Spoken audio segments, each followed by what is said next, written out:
Hello everyone, कैसे हैं आप सभी लोग। स्वागत है आप सभी का सोशल ई पाठशाला में।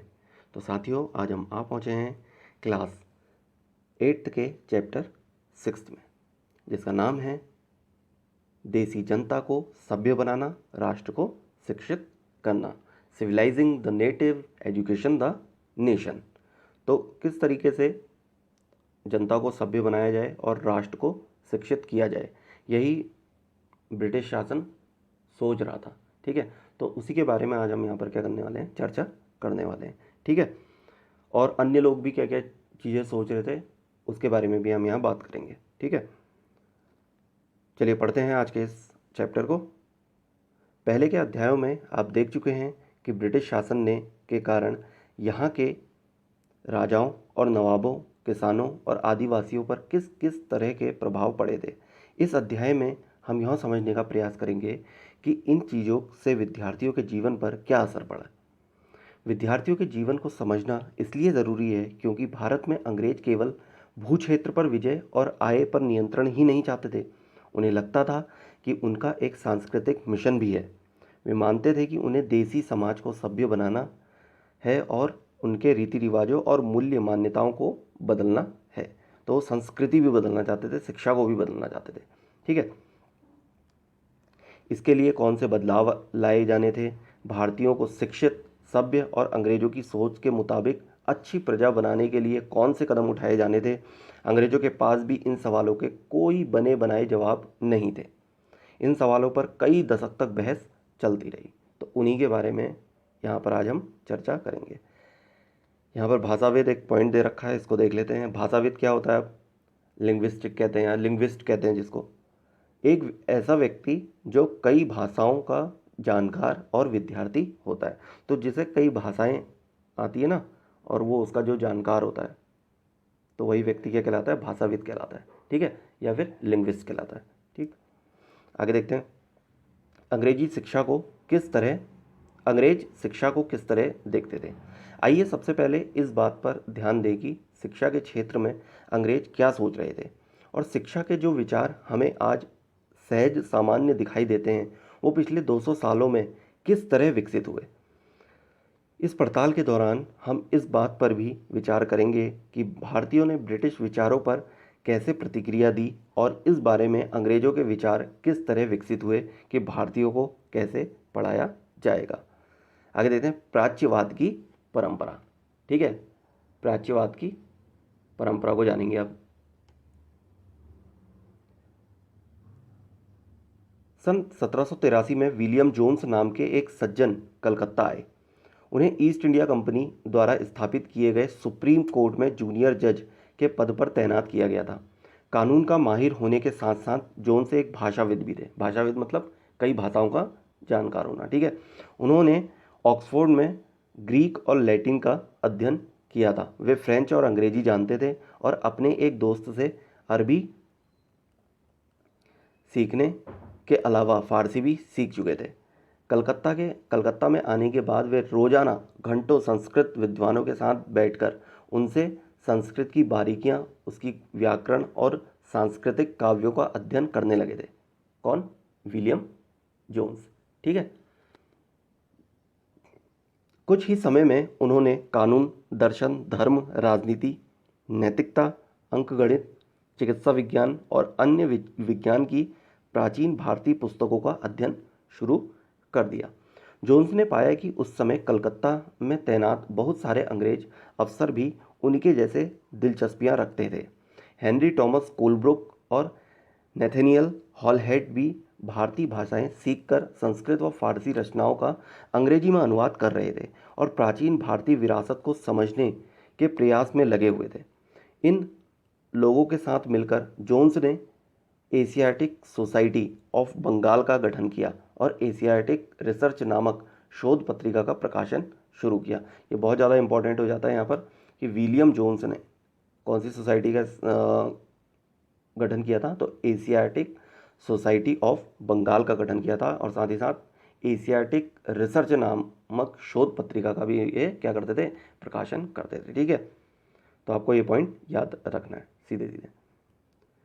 जोन्स और कोलब्रुक भारत के प्रति एक खास तरह का रवैया रखते थे। वे भारत और पश्चिम दोनों की प्राचीन संस्कृतियों के प्रति गहरा आदर भाव रखते थे। उनका मानना था कि भारतीय सभ्यता प्राचीन काल में अपने वैभव के शिखर पर थी, परंतु बाद में उसका पतन होता चला गया। उनकी राय में भारत को समझने के लिए प्राचीन काल में लिखे गए यहाँ के पवित्र और कानूनी ग्रंथ को खोजना व समझना बहुत ज़रूरी था।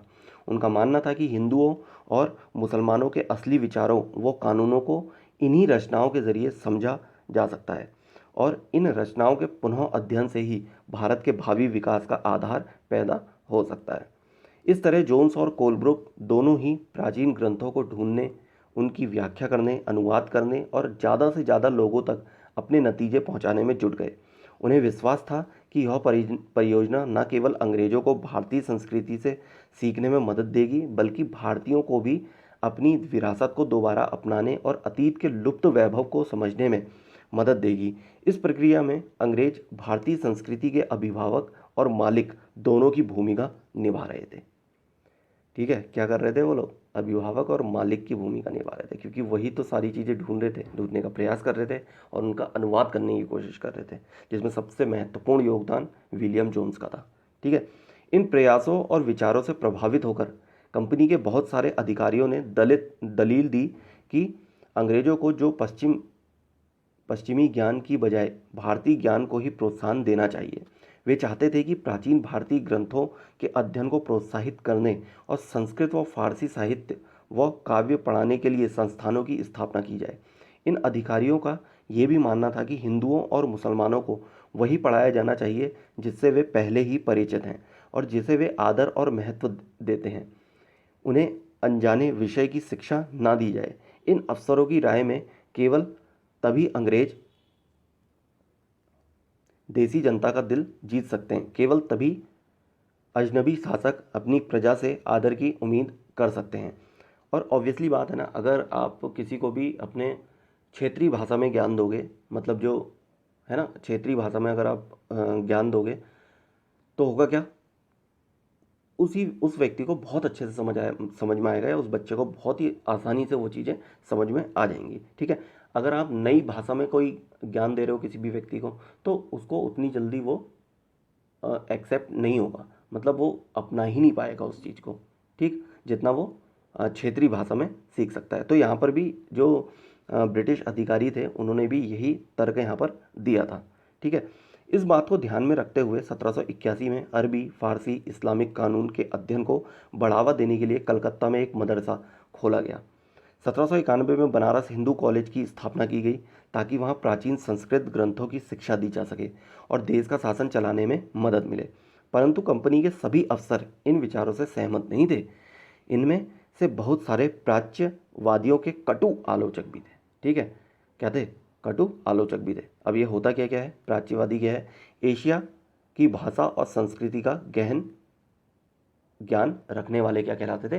प्राच्यवादी कहलाते थे। ठीक है, जिसे ओरिएंटलिस्ट भी कहा जाता था। मुंशी को मुंशी कहा जाता था। ये एक ऐसा व्यक्ति जो फारसी पढ़ना, लिखना और पढ़ना जानता हो। वर्नाकुलर क्या था? वर्नाकुलर वही क्षेत्रीय भाषा में मैं बता रहा था ना अभी आपको। तो वर्नाकुलर क्या है? यह शब्द आमतौर पर मानक भाषा से अलग किसी स्थानीय भाषा या बोली के लिए इस्तेमाल किया जाता है। भारत जैसे औपनिवेशिक देशों में अंग्रेज रोज़मर्रा इस्तेमाल की स्थानीय भाषाओं और साम्राज्यवादी शासकों की भाषा अंग्रेजी के बीच फ़र्क को चिन्हित करने के लिए इस शब्द का इस्तेमाल करते थे। ठीक है, और मदरसा क्या था? मदरसा सीखने के स्थान को अरबी भाषा में मदरसा कहा जाता है। यह किसी भी तरह का स्कूल, कॉलेज या कोई और संस्थान हो सकता है। ठीक है, तो मदरसा जहाँ पर सीखने का स्थान है, जहाँ पर सिखाया जाता है। वर्नाकुलर जो स्थानीय भाषा या बोली के लिए इस्तेमाल किया जाता है। ठीक है, चलिए आगे देखते हैं। पूरब की जघन्य गलतियाँ। 19वीं सदी की शुरुआत से ही बहुत सारे अंग्रेज अफसर शिक्षा के प्राच्यवादी दृष्टिकोण की आलोचना करने लगे थे। उनका कहना था कि पूर्वी समाजों का ज्ञान त्रुटियों से भरा हुआ है और अवैज्ञानिक है। उनके मुताबिक पूर्वी साहित्य अगंभीर और सतही था। इसलिए उन्होंने दलील दी कि अंग्रेजों को अरबी और संस्कृत भाषा व साहित्य के अध्ययन को बढ़ावा देने पर इतना खर्चा नहीं करना चाहिए। प्राच्यवादियों पर हमला करने वालों में जेम्स मिल प्रमुख थे। ठीक है। उनका विश्वास था कि अंग्रेजों को देसी जनता को खुश करने और उसका दिल जीतने के लिए जनता की इच्छा के हिसाब से उनकी भावनाओं को ध्यान में रखते हुए शिक्षा नहीं देनी चाहिए। उनकी राय में शिक्षा के जरिए उपयोगी और व्यवहारिक चीज़ों का ज्ञान दिया जाना चाहिए। इसलिए भारतीयों को पूर्वी समाज के काव्य और धार्मिक साहित्य की बजाय ये पढ़ाया जाना चाहिए कि पश्चिम ने किस तरह की वैज्ञानिक और तकनीकी सफलताएं हासिल कर ली हैं। तो अंग्रेज क्या चाहते थे? यही तो चाहते थे कि वो पश्चिम की शिक्षा क्या कर सके, ज़्यादा से ज़्यादा भारतीयों को दे सकें। ठीक है, क्योंकि वो क्या मानते थे कि पूरब की जो भी शिक्षा है वो क्या है, त्रुटि पूर्ण है पूरी की पूरी। ठीक है, ऐसा अंग्रेज माना करते थे। ठीक है, आगे देखते हैं। 1830 के दशक तक प्राच्यवादियों का विरोध और तीखा हो गया था। थॉमस बेबिंगटन मैकाले, ये बहुत इंपॉर्टेंट नाम है, थॉमस बेबिंगटन मैकाले। अब यहीं से क्या होगा, अंग्रेजी शुरुआत हो जाएगी, अंग्रेजी भाषा की। ठीक है, इन आलोचकों में सबसे मुखर और प्रभावशाली विचारक थे। वह भारत को असभ्य देश मानते थे जिसे सभ्यता का पाठ पढ़ाना जरूरी था। मैकाले के मुताबिक पूर्वी ज्ञान की कोई भी शाखा इंग्लैंड की प्रगति के समकक्ष नहीं थी। मैकाले का कहना था कि एक अच्छे यूरोपीय पुस्तकालय का केवल एक खाना ही भारत और अरब के समूचे देसी साहित्य के बराबर है। देखिए, इतना बड़ा तर्क दिया था उन्होंने। उनका तर्क था कि भारत में ब्रिटिश सरकार को प्राच्यवादी ज्ञान पर सरकारी पैसा बर्बाद नहीं करना चाहिए, क्योंकि इससे कोई फायदा होने वाला नहीं है। गहन ऊर्जा और आवेश पूर्वक मैकाले ने अंग्रेजी भाषा सिखाने की ज़रूरत पर जोर दिया। उनका मानना था कि अंग्रेजी के ज्ञान से भारतीयों की दुनिया की श्रेष्ठतम साहित्यिक कृतियों को पढ़ने का मौका मिलेगा। यहाँ के लोग पश्चिमी विज्ञान और दर्शन के क्षेत्र में हुए विकास से अवगत हो पाएंगे। इस प्रकार उनका कहना था कि अंग्रेजी पढ़ाना लोगों को सभ्य बनाने, उनकी रुचियों, मूल्यों और संस्कृति को बदलने का रास्ता हो सकता है। मैकाले के मिनट्स, विवरण विवरण होता है ना, एक मिनट्स जो होता है एक विवरण को कहा जाता है, के आधार पर 1835 का अंग्रेजों का शिक्षा अधिनियम पारित किया गया। ये फैसला भी लिया गया कि अंग्रेजी को उच्च शिक्षा का माध्यम बनाया जाए। अब देखिए, अंग्रेजी को क्या बना दिया गया, उच्च शिक्षा का माध्यम। और कलकत्ता मदरसे तथा बनारस संस्कृत कॉलेज जैसे प्राच्यवादी संस्थानों को प्रोत्साहन ना दिया जाए। इन संस्थानों को अपने आप शरण का शिकार होते जा रहे अंधकार के मंदिरों की संख्या दी गई। अब स्कूलों के लिए भी अंग्रेजी पाठ्य पुस्तक छपने लगी। अब पूरा पाठ्यक्रम किस में आने लगा, अंग्रेजी भाषा में आने लगा था। ठीक है, आगे देखते हैं। व्यवसाय के लिए शिक्षा, अब व्यवसाय के लिए भी तो शिक्षा चाहिए ना, आजकल के टाइम पे भी तो यही है, शिक्षा ग्रहण नहीं करोगे तो व्यवसाय नहीं मिलेगा, है ना। तो शिक्षा का होना बहुत ज़रूरी है। ठीक, चाहे वो व्यवसाय के लिए हो, चाहे सामाजिक जागृति के लिए हो, समाज सोसाइटी को समझने के लिए हो, है ना, कोई भी अपनी बौद्धिक स्तर को बढ़ाने के लिए हो, तो शिक्षा का हर जगह पे क्या है, अपने आप में एक अहम रोल है। ठीक है, ये आपको याद रखना चाहिए। 1854 में ईस्ट इंडिया कंपनी के लंदन स्थित कोर्ट ऑफ डायरेक्टर्स ने भारतीय गवर्नर जनरल को शिक्षा के विषय में एक नोट भेजा। कंपनी के नियंत्रक मंडल के अध्यक्ष चार्ल्स वुड के नाम से जारी किए गए इस संदेश को वुड का नीति पत्र, वुड डिस्पैच के नाम से जाना जाता है। ठीक है, तो कोर्ट ऑफ डायरेक्टर्स ने जो लंदन में स्थित था, वो भारतीय गवर्नर जनरल को क्या दिया, यहाँ पर एक नोट भेजा जिसका नाम क्या था, एक वुड डिस्पैच था। ठीक है, जो कि किसके, नियंत्रक मंडल के जो अध्यक्ष थे चार्ल्स वुड, उन्हीं के नाम पर था। ठीक है, दस्तावेज में भारत में लागू की जाने वाली शिक्षा नीति की रूपरेखा स्पष्ट करते हुए एक बार फिर दोहराया गया कि प्राच्यवादी ज्ञान के स्थान पर यूरोपीय शिक्षा को अपनाने से कितना व्यावहारिक लाभ प्राप्त होंगे। इस दस्तावेज में यूरोपीय शिक्षा का एक व्यावहारिक लाभ आर्थिक क्षेत्र में बताया गया था। उनके मुताबिक यूरोपीय शिक्षा के माध्यम से भारतीयों को व्यापारिक और वाणिज्य के विस्तार से होने वाले लाभों को समझने और देश के संस्थानों के विकास का महत्व समझने में मदद मिलेगी। यदि उन्हें यूरोपीय जीवन शैली से अवगत कराया गया तो उनकी रुचियों और आकांक्षाओं में भी बदलाव आएगा और ब्रिटिश वस्तुओं की मांग पैदा होगी, क्योंकि तब यहाँ के लोग यूरोप में बनी चीज़ों को अपनाना और खरीदना शुरू कर देंगे। वुड के नीति पत्र में यह तर्क भी दिया गया था कि यूरोपीय शिक्षा से भारतीयों के नैतिक चरित्र का उत्थान होगा, इससे वे ज़्यादा सत्यवादी और ईमानदार बन जाएंगे और फलस्वरूप कंपनी के पास भरोसेमंद कर्मचारी कर्मचारियों की कमी नहीं रहेगी। दस्तावेज के मुताबिक पूरब का साहित्य न केवल भयानक त्रुटियों से भरा पड़ा था, बल्कि यह लोगों में ना तो काम के प्रति दायित्व और समर्पण का भाव पैदा कर सकता था और ना ही शासन के लिए आवश्यक निपुणता पैदा कर सकता था। तो अंग्रेज क्या चाहते थे कि वो चाहते थे अपने ही तरह से भारतीय लोगों को क्या कर लेना है, ढाल देना है। ठीक है, और पूरब के साहित्य को तो पूर्ण रूप से नकार देते थे और भयानक त्रुटियों से भरा पड़ा है, ऐसा ये कहते थे। आगे देखते हैं। 1854 के नीति पत्र के बाद अंग्रेजों ने कई अहम कदम उठाए। सरकारी शिक्षा विभागों का गठन किया गया ताकि शिक्षा संबंधी सभी मामलों पर सरकार का नियंत्रण स्थापित किया जा सके। विश्वविद्यालय शिक्षा की व्यवस्था विकसित करने के लिए भी कदम उठाए गए। 1857 में जब मेरठ और दिल्ली में सिपाही विद्रोह कर रहे थे, उसी समय कलकत्ता, मद्रास और मुंबई विश्वविद्यालयों की स्थापना की जा रही थी। अब देखिए, अंग्रेज जो थे वो दोनों तरफ चीज़ों को कैसे मतलब हैंडल कर रहे थे। मतलब एक जगह तो 1857 का विद्रोह को झेल लेते, इससे पहले वाले हमने चैप्टर्स में पढ़ा था। ठीक है, और साथ ही साथ वो क्या कर रहे थे, विश्वविद्यालयों की भी स्थापना कर रहे थे, जो कि कहाँ, कलकत्ता थी, मद्रास में और बम्बई में की जा रही थी। ठीक है, स्कूली शिक्षा प्रणाली में परिवर्तन के प्रयास भी किए गए। ठीक है, जो स्कूली शिक्षा की प्रणाली थी उसमें क्या कर दिया गया, परिवर्तन भी ला दिए गए थे। ठीक है, अब यहाँ पर एक पॉइंट दे रखा है, इसको पढ़ लेते हैं। यूरोपीय ज्ञान के पक्ष में एक तर्क। अब यह तर्क क्या था, 1854 के वुड के नीति पत्र में प्राच्यवादी ज्ञान का विरोध करने वालों की निर्णायक विजय का संकेत था। इसमें कहा गया था, हमें जोर देकर यह बात कहनी चाहिए कि भारत में हम जिस शिक्षा का प्रसार करना चाहते हैं, उस शिक्षा का लक्ष्य यूरोप की श्रेष्ठतर कलाओं, सेवाओं, दर्शन और साहित्य यानी यूरोपीय ज्ञान का प्रसार करना है। किसका प्रसार प्रचार करना है, यूरोपीय ज्ञान का। ठीक है, चलिए आगे देखते हैं।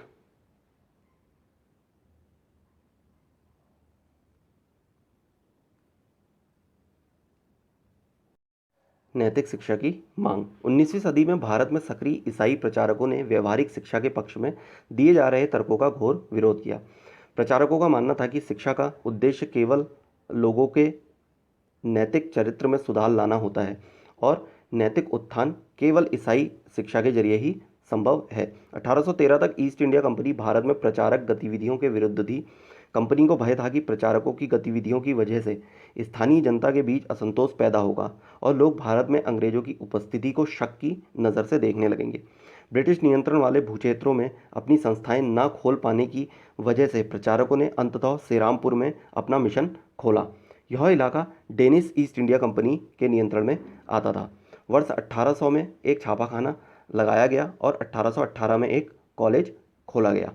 19वीं सदी के दौरान पूरे भारत में प्रचारक स्कूल खोले गए, परंतु 1857 के बाद भारत की ब्रिटिश सरकार प्रचारक शिक्षा को प्रत्यक्ष सहायता देने में आनाकानी करने लगी थी। सरकार को लगता था कि स्थानीय रीति रिवाजों, व्यवहारों, मूल्य मान्यताओं और धार्मिक विचारों से कभी भी किसी भी तरह की छेड़छाड़ देसी लोगों को भड़का सकती है। आगे देखते हैं, स्थानीय पाठशालाओं का क्या हुआ। अब जो स्थानीय पाठशालाएं थी जिससे मिशनरी खुल गई थी, है ना, जो अंग्रेजों ने अपनी मिशनरियाँ खोल ली थी, ठीक, छापे खाने खोल लिए थे, तो उसके वजह से स्थानीय पाठशालाओं में क्या प्रभाव पड़ा उसके बारे में यहाँ पर देख लेते हैं। स्थानीय पाठशालाओं का क्या हुआ। क्या आपको कुछ अंदाज़ा है कि अंग्रेज़ों से पहले यहाँ बच्चों को किस तरह पढ़ाया जाता था? क्या आपने कभी सोचा है कि उस समय बच्चे स्कूल जाते भी थे या नहीं, और अगर स्कूल थे तो ब्रिटिश शासन के तहत उनका क्या हुआ? इसी को देखते हैं। विलियम एडम की एक रिपोर्ट, तो यहाँ पर विलियम एडम की रिपोर्ट है, उसको देख लेते हैं। 1830 के दशक में स्कॉटलैंड से आए ईसाई प्रचारक विलियम एडम ने बंगाल और बिहार के जिलों का दौरा किया। कंपनी ने उन्हें देसी स्कूलों में शिक्षा की प्रगति पर रिपोर्ट तैयार करने का जिम्मा सौंपा था। किसे? विलियम एडम को। एडम ने जो रिपोर्ट तैयार की वह दिलचस्प थी। अब क्या थी इसको देखते हैं। एडम ने पाया कि बंगाल और बिहार में 1 लाख से ज़्यादा पाठशालाएं हैं। ये बहुत छोटे छोटे केंद्र थे जिनमें आमतौर पर 20 से ज़्यादा विद्यार्थी नहीं होते थे। फिर भी इन पाठशालाओं में पढ़ने वाले बच्चे की कुल संख्या काफ़ी बड़ी, यानी 20 लाख से भी ज़्यादा थी। ये पाठशालाएं संपन्न लोगों या स्थानीय समुदायों द्वारा चलाई जा रही थी। कई पाठशालाएं स्वयं गुरु द्वारा ही प्रारंभ की गई थी। शिक्षा का तरीका काफ़ी लचीला था। आज आप इन जिन चीज़ों की स्कूलों से उम्मीद करते हैं उनमें से कुछ चीज़ें उस समय की पाठशालाओं में भी मौजूद थी। बच्चों की फीस निश्चित नहीं थी, छपी हुई किताबें नहीं होती थी, पाठशाला की इमारत अलग से नहीं बनाई जाती थी, बेंच और कुर्सियां नहीं होती थी, ब्लैक बोर्ड नहीं होते थे, अलग से कक्षाएं लेने, बच्चों की हाजिरी लेने का कोई इंतज़ाम नहीं होता था, सालाना इम्तिहान और नियमित समय सारणी जैसी कोई व्यवस्था नहीं थी। कुछ पाठशालाएं बरगद की छांव में ही चलती थी, तो कई गांव की किसी दुकान या मंदिर के कोने में या गुरु के घर पर ही बच्चों को पढ़ाया जाता था। बच्चों की फीस उनके माँ बाप की आमदनी से तय होती थी। अमीरों को ज़्यादा और गरीबों को कम फीस देनी पड़ती थी। शिक्षा मौखिक होती थी और क्या पढ़ाना है यह बात विद्यार्थी की ज़रूरतों को देखते हुए गुरु ही तय करते थे। विद्यार्थियों को अलग कक्षाओं में नहीं बैठाया जाता था, सभी एक जगह एक साथ बैठते थे। अलग अलग स्तर के विद्यार्थियों के साथ गुरु अलग से बात कर लेते थे। एडम ने पाया कि यह लचीली प्रणाली स्थानीय आवश्यकताओं के लिए काफ़ी अनुकूल है। उदाहरण के लिए फसलों की कटाई के समय कक्षाएं बंद हो जाती थीं, क्योंकि उस समय गांव के बच्चे प्रायः खेतों में काम करने चले जाते थे। कटाई और अनाज निकल जाने के बाद पाठशाला दोबारा शुरू हो जाती थी। इसका परिणाम यह था कि साधारण काश्तकारों के बच्चे भी पढ़ाई कर सकते थे। ठीक है, जो साधारण काश्तकार थे। अब नई दिनचर्या और नए नियम। तो इस तरीके की वो क्या थी, गुरुकुल की एक पद्धति थी एक तरीके से। ठीक है, जहाँ पर जो काश्तकार थे, जो गरीब वर्ग था, वहाँ पर उनके बच्चे भी क्या कर सकते थे, आसानी से पढ़ सकते थे। अब जो नई दिनचर्या हुई, नए नियम निकले, उनका कैसे प्रभाव पड़ा देखते हैं। 19वीं सदी के मध्य तक कंपनी का ध्यान मुख्य रूप से उच्च शिक्षा पर था, इसलिए कंपनी ने स्थानीय पाठशालाओं के कामकाज में कभी ज़्यादा दखल नहीं दिया। 1854 के बाद कंपनी ने देसी शिक्षा व्यवस्था में सुधार लाने का फैसला लिया। कंपनी का मानना था कि इसके लिए मौजूदा व्यवस्था के भीतर ही बदलाव किए जा सकते हैं। कंपनी एक नई दिनचर्या, नए नियमों और नियमित निरीक्षणों के जरिए पाठशालाओं को और व्यवस्थित करना चाहती थी। ठीक है, अब हुआ क्या, कैसे व्यवस्थित की गई इसको देखते हैं। इसके लिए क्या किया जा सकता था, कंपनी ने क्या कदम उठाए। सबसे पहले तो कंपनी ने बहुत सारे पंडितों को सरकारी नौकरी पर रख लिया। इनमें से प्रत्येक पंडित को 4-5 स्कूल की देखरेख का जिम्मा सौंपा जाता था। पंडितों का काम पाठशालाओं का दौरा करना और वहां अध्यापन की स्थिति में सुधार लाना था।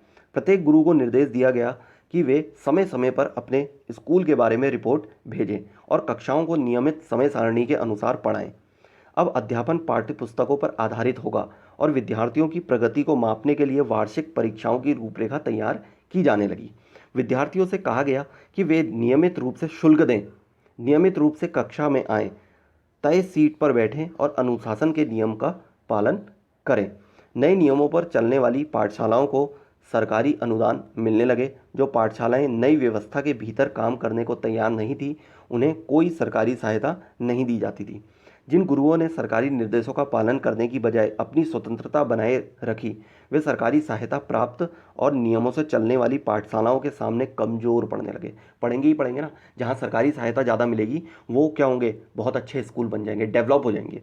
और जहाँ पर गुरु केवल और केवल क्या ले रहा था, कुछ ही गरीबों से गरीबी तबके का जो लिया जा रहा था, रुपया लिया जा रहा था, अमीर से अमीर टाइप का, है ना, जो जितना दे सकता है उस हिसाब से। लेकिन सरकारी संस्था के द्वारा तो सभी पाठशालाओं को एक ही वो दिया जाएगा ना, रुपया दिया जाएगा और उसको अच्छा बनाया जाएगा स्कूल को, है ना। तो इसलिए क्या हुआ, जो गुरुओं के जो सरकारी संस्थाएं थी, मतलब या गुरुओं के द्वारा जहाँ पर पढ़ाया जा रहा था, वो क्या होने लगी, वो पाठशालाएं काफ़ी कमज़ोर पड़ने लगी। ठीक है, जो सरकारी सहायता से प्राप्त स्कूल जो चल रहे थे उनके सामने। ठीक है, इन नए नियमों और दिनचर्या का एक और भी नतीजा हुआ। पहले वाली व्यवस्था में गरीबी किसानों के भी बच्चे भी पाठशालाओं में जा सकते थे, क्योंकि शालाओं की समय सारणी काफ़ी लचीली होती थी। नई व्यवस्था के अनुशासन की मांग थी कि बच्चे नियमित रूप से स्कूल आएं। अब कटाई के मौसम में भी बच्चों का स्कूल में आना ज़रूरी था, जबकि उस समय गरीब घरों के बच्चे खेतों में काम करने जाया करते थे। अगर कोई बच्चा स्कूल नहीं आ पाता था तो इसे अनुशासनहीनता माना जाता था, यानी बच्चा पढ़ना लिखना ही नहीं चाहता, तो ये चीज़ मानी जाती थी। अब क्या हुआ, राष्ट्रीय शिक्षा की कार्यसूची, राष्ट्रीय शिक्षा की कार्यसूची किस तरीके से बनी। केवल अंग्रेजी अफसर ही भारत में शिक्षा के बारे में नहीं सोच रहे थे। 19वीं सदी की शुरुआत से ही भारत के विभिन्न भागों के बहुत सारे विचारक शिक्षा के व्यापक प्रसार की जरूरत पर जोर देने लगे थे। यूरोप में आ रहे बदलावों से प्रभावित कुछ भारतीयों का मानना था कि पश्चिमी शिक्षा भारत का आधुनिकीकरण कर सकती है। उन्होंने अंग्रेजों से आह्वान किया कि वे नए स्कूल, कॉलेज और विश्वविद्यालय खोलें तथा शिक्षा पर ज़्यादा पैसा खर्च करें। इस दिशा में हुए कुछ प्रयासों में आप अध्याय 8 में पढ़ेंगे। तो इसके बारे में हम क्या पढ़ेंगे, अध्याय 8 में पढ़ेंगे। परंतु बहुत सारे भारतीय पश्चिमी शिक्षा के विरुद्ध थे। महात्मा गांधी और रविन्द्रनाथ टैगोर इसी तरह के लोगों में से थे।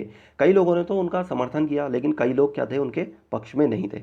तो पश्चिमी शिक्षा के जो विरुद्ध थे उनमें काफ़ी महत्वपूर्ण नाम आता है महात्मा गांधी और रविन्द्रनाथ टैगोर का। तो चलिए देखते हैं उनका इस बारे में क्या कहना था। तो अंग्रेजी शिक्षा ने हमें गुलाम बना दिया है। तो मानसिक रूप से तो आज हम गुलाम हैं ही, अगर आप विस्तारित रूप में अगर आप देखना चाहें तो, ठीक है। महात्मा गांधी का कहना था कि औपनिवेशिक शिक्षा ने भारतीयों के मस्तिष्क में हीनता का बोध पैदा कर दिया है। इसके प्रभाव में आकर यहाँ के लोग पश्चिमी सभ्यता को श्रेष्ठतर मानने लगे हैं और अपनी संस्कृति के प्रति उनका गौरव भाव नष्ट हो गया है। महात्मा गांधी ने कहा कि इस शिक्षा में विष भरा है, यह पापपूर्ण है, इसने भारतीयों को दास बना दिया है, इसने लोगों पर प्रभाव डाला है। उनके मुताबिक पश्चिम से अभिभूत, पश्चिम से आने वाली हर चीज़ की प्रशंसा करने वाले इन संस्थानों में पढ़ने वाले भारतीय ब्रिटिश शासन को पसंद करने लगे थे। महात्मा गांधी एक ऐसी शिक्षा के पक्षधर थे जो भारतीयों के भीतर प्रतिष्ठा और स्वाभिमान का भाव पुनर्जीवित करे। राष्ट्रीय आंदोलन के दौरान उन्होंने विद्यार्थियों से आह्वान किया कि वे शिक्षा संस्थानों को छोड़ दें और अंग्रेजों को बताएं कि अब वे गुलाम बने रहने के लिए तैयार नहीं हैं। महात्मा गांधी की दृढ़ मान्यता थी कि शिक्षा केवल भारतीय भाषाओं में ही दी जानी चाहिए। उनके मुताबिक अंग्रेजी में दी जा रही शिक्षा भारतीयों को अपाहिज बना देती है। यह बहुत इंपॉर्टेंट है, अंग्रेजी में दी जा रही शिक्षा भारतीयों को अपाहिज बना देगी। ये किसका कथन है, तो महात्मा गांधी का कथन है, ठीक है। उसने उन्हें अपने सामाजिक परिवेश से काट दिया है और उन्हें अपनी ही भूमि पर अजनबी बना दिया है। उनकी राय में विदेशी भाषा बोलने वाले, स्थानीय संस्कृति से घृणा करने वाले अंग्रेजी शिक्षित भारतीय अपनी जनता से जुड़ने के तौर तरीके भूल चुके हैं। महात्मा गांधी का कहना था कि पश्चिमी शिक्षा मौखिक ज्ञान की बजाय केवल पढ़ने और लिखने पर केंद्रित है। उसमें पाठ्य पुस्तकों पर तो जोर दिया जाता है, लेकिन जीवन के अनुभवों और व्यवहारिक ज्ञान की उपेक्षा की जाती है। गांधी का तर्क था कि शिक्षा से व्यक्ति का दिमाग और आत्मा विकसित होनी चाहिए, ठीक है। व्यक्ति का दिमाग और आत्मा विकसित होती है किससे, शिक्षा से। किसने कहा, गांधी ने कहा, ठीक है।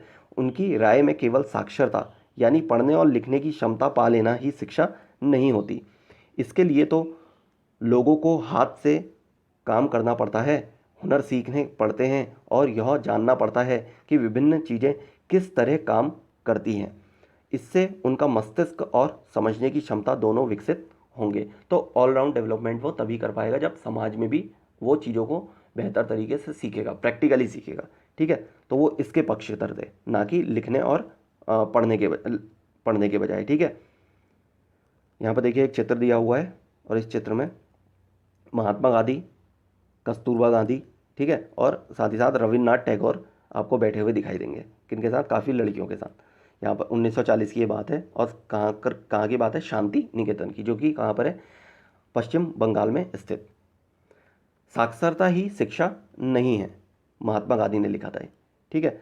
महात्मा गांधी ने लिखा था, शिक्षा से मेरा मतलब इस बात से है कि बालक और मनुष्यों के देह, मस्तिष्क और भावना के श्रेष्ठ तत्वों को सामने लाया जाए। साक्षरता ना तो शिक्षा का अंत है और ना ही उसकी शुरुआत। यह तो केवल एक साधन है जिसके जरिए पुरुषों और महिलाओं को शिक्षा दी जा सकती है। साक्षरता अपने आप में शिक्षा नहीं होती। लिहाजा मैं बच्चों को शिक्षित करते हुए सबसे पहले उन्हें कोई उपयोगी हस्तकौशल सिखाऊंगा और उन्हें शुरू में ही कुछ रचने पैदा करने के लिए तैयार करूंगा।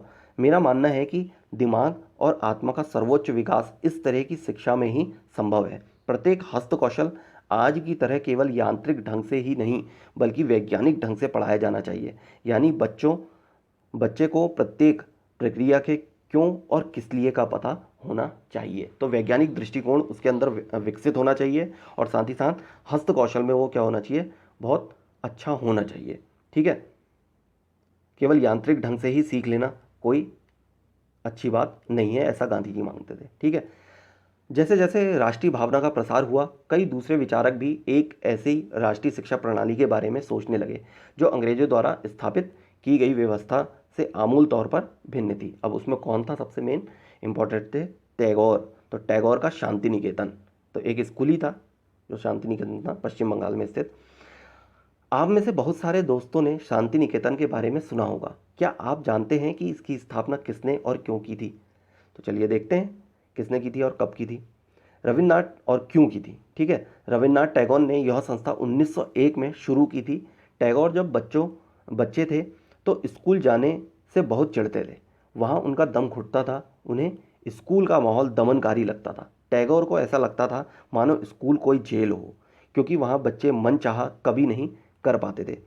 जब दूसरे बच्चे शिक्षक को सुन रहे होते थे, टैगोर का दिमाग कहीं और भटक रहा होता था। कलकत्ता के अपने स्कूल जीवन के अनुभवों ने शिक्षा के बारे में टैगोर के विचारों को काफ़ी प्रभावित किया। जब वे बड़े हुए तो उन्होंने एक ऐसा स्कूल खोलने के बारे में सोचा जहां बच्चे खुश रह सकें, जहां वे मुक्त और रचनाशील हो सकें, जहां वे अपने विचारों और आकांक्षाओं को समझ सकें। टैगोर को लगता था कि बचपन का समय अपने आप सीखने का समय होना चाहिए। वह अंग्रेजों द्वारा स्थापित की गई शिक्षा व्यवस्था के कड़े और बंधनकारी अनुशासन से मुक्त होना चाहिए, ऐसा वे कहते थे। ठीक है, शिक्षक कल्पनाशील हो, बच्चे को समझते हों और उनके अंदर उत्सुकता, जानने की चाह विकसित करने में मदद दें।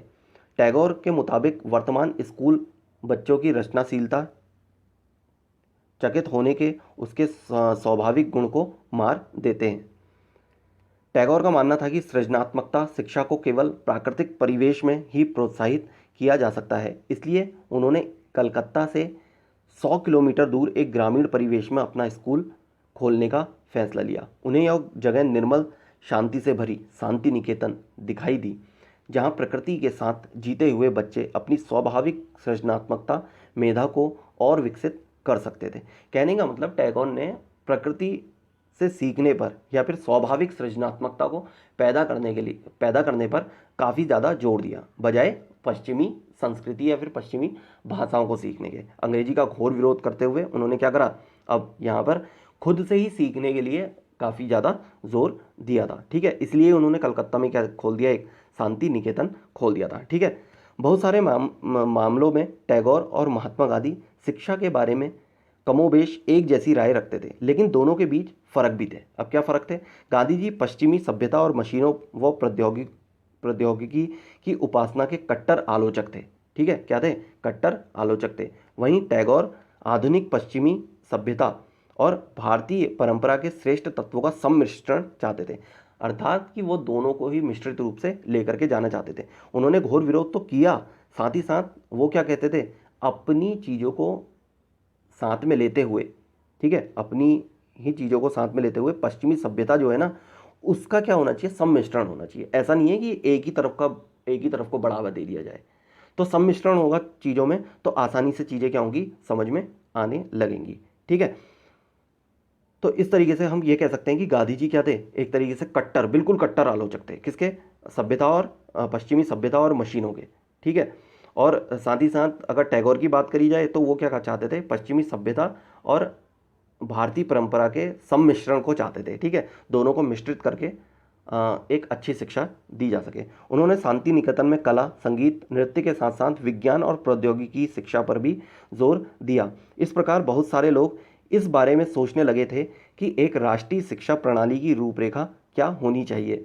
कुछ लोग अंग्रेजों द्वारा स्थापित की गई व्यवस्था में परिवर्तन चाहते थे।